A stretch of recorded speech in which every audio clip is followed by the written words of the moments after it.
Hi నమస్తే అండి. నేను మీ లక్ష్మీ చౌదరిని. వెల్కమ్ టు మిస్టీ మధురిమలో Telugu audio stories. Hridayadhatri part 11తో మీ ముందుకు వచ్చేసాను. కథలోకి వెళ్ళే ముందు ఎప్పట్లాగే వీడియోకి లైక్స్ హైప్స్ ఇమ్మని రిక్వెస్ట్ చేస్తున్నాను యార్. ఇక ఆలస్యం చేయకుండా కథలోకి వెళ్ళిపోదాం.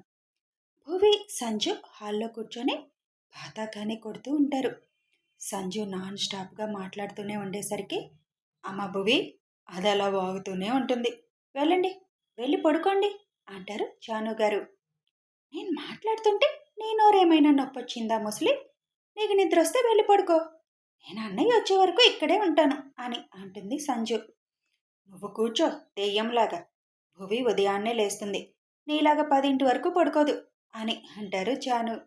అబ్బో, మనవరాలి మీద ఎంత ప్రేమో. సర్లే పదొదిన పడుకుందాం అంటుంది సంజు. నువ్వు నీ రూమ్కి వెళ్ళి పడుకో. మళ్ళీ తనతో పైకి వెళ్తే అక్కడ కూడా పడుకోనివ్వకుండా ఏదో ఒకటి వాగుతూనే ఉంటావు. పర్లేదమ్మమ్మ, నాకు కూడా నిద్ర రావడం లేదు. ఒక్కదాన్ని ఉండాలంటే పోర్ రానివ్వండి అని పద సంజు అని వాటర్ బాటిల్ పట్టుకొని పైకి వెళ్తారు భువి సంజు. ఏంటో కొత్తగా పెళ్ళైన పిల్లకు ఉండాల్సిన ఆనందం లేదు. భువిని చూసినప్పుడల్లా తప్పు చేశామేమో అని బాధగా అనిపిస్తుంది అని అంటారు జాను. పెళ్ళై ఇంకా నెల కూడా అవలేదు. వాడిప్పుడు అన్ని విషయాల్లో భువిని బాగానే చూసుకుంటున్నాడు. పైగా వాడి కళ్ళల్లో తన మీద ప్రేమ కూడా కనిపిస్తుంది. వాడే మారతాడు. ఒక్కసారి వాడు మారాడంటే భువి అంత అదృష్టవంతురాలు ఉండదు అని అంటారు రఘు గారు. దానికోసం ఎదురు చూడడం తప్ప ఇంకేం చేయగలం? కష్టపడి పైకొచ్చాడు. దీనికోసం వాడు ఎన్ని నిద్రలేని రాత్రులు గడిపాడు. కానీ ఈ పాడలవాటు ఎలా అయిందో అర్థం కావడం లేదు అంటారు జాను. నువ్వింకా సంగతి వదిలే, పద పడుకుందాం అని రఘు గారు జానకి గారిని తీసుకువెళ్తారు. భువి రూమ్లో సంజు మాట్లాడుతూ మాట్లాడుతూ నిద్రపోతుంది. అల్లరి పిల్ల, అస్సలు నోరు మూతపడదు. అన్నంటే ఎంత ప్రేమ, ప్రతి మాటలో ఆయన్ని తలుచుకుంటుంది. ఎందుకుండదు? 15 రోజుల్లోనే నన్ను ఆయన వశం చేసుకున్నారు.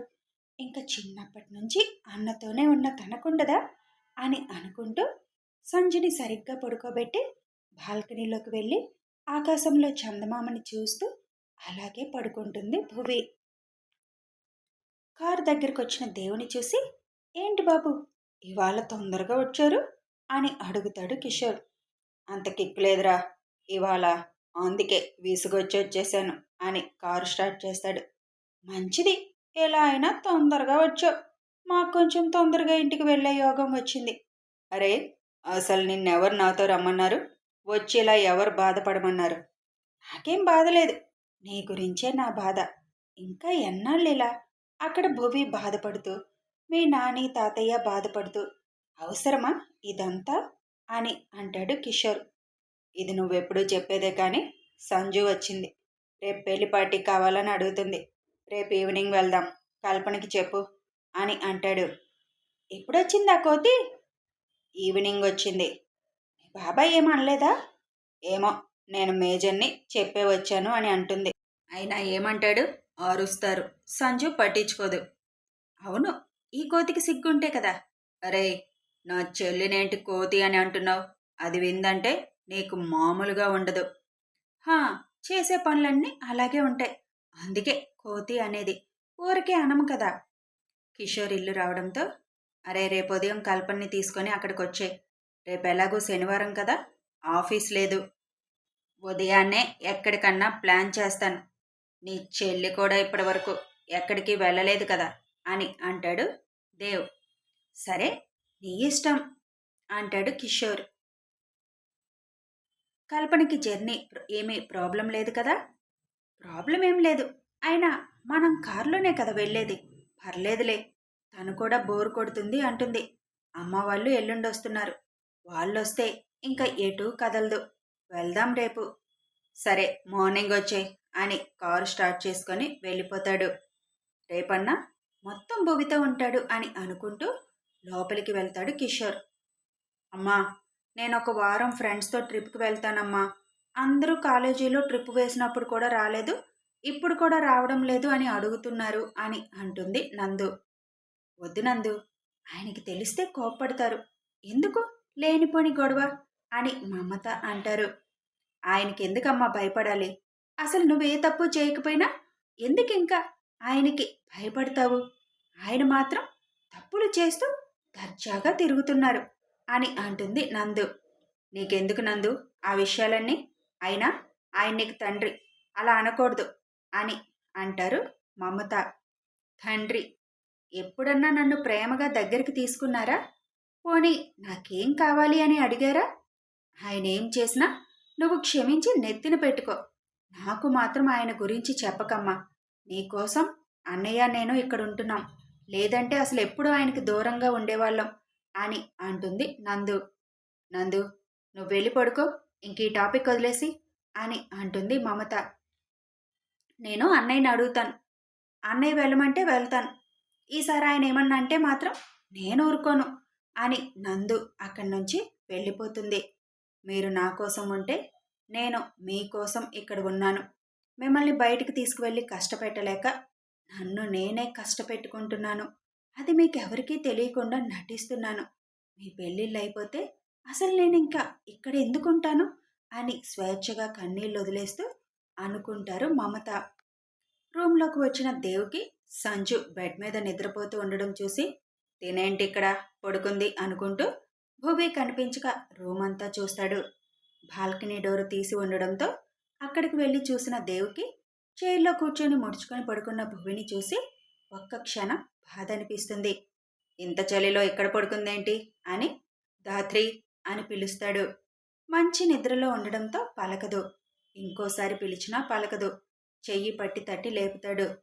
దేవ్ స్పర్శ తగలగానే దేవ్ గారు డిస్టర్బ్ చేయకండి అని అంటుంది మత్తుగా. నీకు నిద్రలో కూడా నా స్పర్శ ఎలా తెలుస్తుంది? నేను నిన్ను టచ్ చేసింది మహా అయితే ఒక 3 టైమ్స్. అయినా గుర్తుపడుతున్నావు ఎలా ధాత్రి? లేదా నిన్నటిలా కలకంటున్నావా అని అనుకుంటాడు.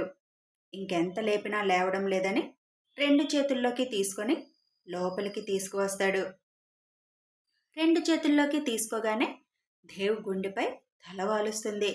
భువిని చూస్తూ లోపలికి తీసుకొచ్చి సంజు పక్కన పడుకోబెడతాడు.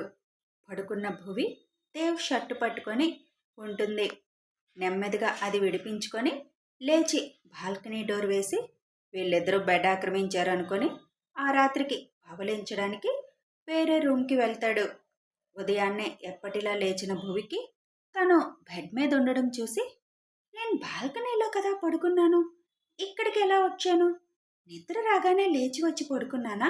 అస్సలు గుర్తులేదు అనుకొని ఆలోచిస్తూ దేవుగారు లేరేంటి అంటే రాత్రంతా అక్కడే ఉన్నారా అనుకోగానే మనసు కొంచెం బాధగా మారిపోతుంది. లేదు, వచ్చే ఉంటారు. ఆయన ఎంత రాత్రైనా ఇంటికి వచ్చేస్తారు కదా, మరెక్కడున్నారు? ఒకవేళ ఇక్కడ సంజు ఉందని వేరే రూమ్లో పడుకున్నారా అనుకొని బెడ్ దిగి బయటకు వస్తుంది. పైన ఉన్న గెస్ట్ రూమ్ డోర్ ఓపెన్ చేసి చూసేసరికి దేవ్ అక్కడ నిద్రపోతూ ఉంటాడు. నెమ్మదిగా లోపలికి వెళ్ళి పడుకున్న దేవుని చూస్తూ నుంచుంటుంది. మిమ్మల్ని అలాగే చూస్తూనే ఉండాలనిపిస్తుంది దేవుగారు. మీకు దగ్గరగా ఉండాలనిపిస్తుంది. మీతో మాట్లాడుతూనే ఉండాలనిపిస్తుంది. కానీ మిమ్మల్ని చూస్తే మాటలు రావు. ఏంటో దేవుగారు, మీకు దూరంగా ఉండాలని ఎంత అనుకుంటున్నాను, అంత దగ్గరగా వచ్చేయాలనిపిస్తుంది అని దేవు బెడ్ దగ్గరికి వెళ్ళి కింద మోకాళ్ళ మీద కూర్చొని దేవుని చూస్తూ ఉంటుంది. ఏదో ట్రాన్స్లో ఉండి దేవు నుదురు మీద చిన్నగా ముద్దు పెడుతుంది. వెంటనే తనేం చేసింది మైండ్లోకి రాగానే వెనక్కి జరిగి దేవుకి ఎక్కడ మెలకు వచ్చిందో అని చూసి దేవు అలాగే పడుకొని ఉండడం చూసి ఫాస్ట్గా లేచి వెళ్ళబోతూ ఉండగా భువి చెయ్యి పట్టుకుంటాడు దేవ్. భువి షాక్తో బిగుసుకుపోతుంది. దేవ్ ఎక్కడ చూస్తాడో అని భయపడి ఫాస్ట్గా లేచి వెళ్ళబోతున్న ధాత్రి చెయ్యి దేవ్ పట్టుకుంటాడు. భువి షాక్తో బొమ్మలా నిలబడిపోతుంది. ధాత్రి అని పిలుస్తాడు దేవ్. నెమ్మదిగా వెనక్కి తిరుగుతుంది. ఇక్కడేం చేస్తున్నావు? అది కూడా ఇంకా 4 అయ్యింది టైం అని అడుగుతాడు దేవ్. అది ఏం లేదు, మీరు రూమ్లో కనిపించలేదు, అందుకే. నేను వచ్చానో రాలేదో అని చెక్ చేయడానికి వచ్చావా? అదేం లేదు, బెడ్ మీద మేము పడుకున్నాం కదా, మీరెక్కడ పడుకున్నారు అని చూడటానికి వచ్చాను అంటుంది.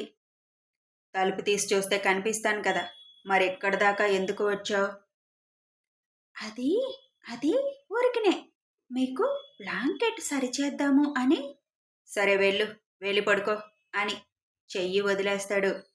భువి ఫాస్ట్గా వెళ్ళిపోతుంటే దాత్రి అని పిలుస్తాడు. భువి అడుగు ఆగిపోతుంది. నేను పడుకున్నప్పుడే కాదు, నేను మెలకుగా ఉన్నప్పుడు కూడా నాకు ముద్దు పెట్టచ్చు, నేనేమీ అనుకోను. నువ్వు టైం కావాలని అడిగావు కానీ నేను కాదు, నా మీద నీకు అన్ని హక్కులు ఉన్నాయి అంటాడు. అంతే. ఆ మాట వినగానే సిగ్గు, భయం, కంగారు, దేవుకి తెలిసిపోయిందన్న బిడియం అన్నీ కలగలిపి అక్కడి నుంచి పరుగు పెట్టింది భువి. భువి కంగారు, సిగ్గు చూసి దేవ్ నవ్వుకుంటూ కళ్ళు మూసుకుంటాడు. భువి రూమ్కి వచ్చి గుండె పట్టుకొని అలాగే తలుపుకు జారపడి కూర్చొని తన కంగారు తగ్గించుకునే ప్రయత్నం చేస్తుంది. కథ కొనసాగుతుంది. ఈరోజు ఇంట్లో గెస్ట్లు ఉన్నారు యార్, అందుకే అసలు సరిగ్గా ఎడిట్ చేయడం అవ్వలేదు, వాయిస్ ఇవ్వడం అవ్వలేదు, అందుకే చిన్నది ఇచ్చేస్తున్నాను. అసలు ఎడిట్ చేయడం కూడా అవ్వలేదు. ఇక వీడియో నచ్చితే లైక్ చేయండి, షేర్ చేయండి, కామెంట్స్ రూపంలో మీ అభిప్రాయాలు తెలపండి, సబ్స్క్రైబ్ చేసుకొని సపోర్ట్ చేయండి. రేపు 2 అప్డేట్స్ ఇవ్వడానికి ట్రై చేస్తాను.